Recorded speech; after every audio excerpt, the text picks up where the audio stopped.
Traffic আইন ভঙ্গের জন্য ম্যানুয়ালের পাশাপাশি এখন ডিজিটালিও মামলা হচ্ছে বলে জানিয়েছেন ঢাকা মহানগর পুলিশের ভারপ্রাপ্ত কমিশনার মোহাম্মদ সরওয়ার।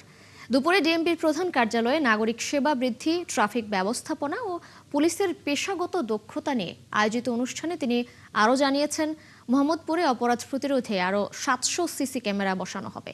এ সময় অপরাধ দমনে গতি আনতে বেশ কয়েকটি সফটওয়্যার এবং অ্যাপের উদ্বোধন করেন পুলিশ মহাপরিদর্শক আলী হোসেন ফকির।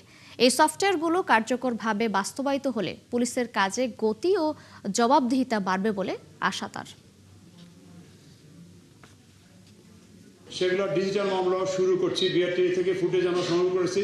এই সংগ্রহ করে আমরা ডিজিটালি বা ভিডিও মামলা বা ইলেকট্রনিক্যালি মামলার কাগজ বা নোটিশ যারা যারা ভায়োলেট করছে তাদের কাছে চলে যাবে। প্রযুক্তি এখন শুধু উন্নয়নের সহায়ক নয়, অপরাধের ধরন পরিবর্তিত হচ্ছে। অপরাধীরা প্রযুক্তি ব্যবহার করে নতুন নতুন কৌশল অবলম্বন করছে। তাই পুলিশ হিসেবে আমাদের প্রযুক্তির সর্বোচ্চ ব্যবহার নিশ্চিত করতে হবে।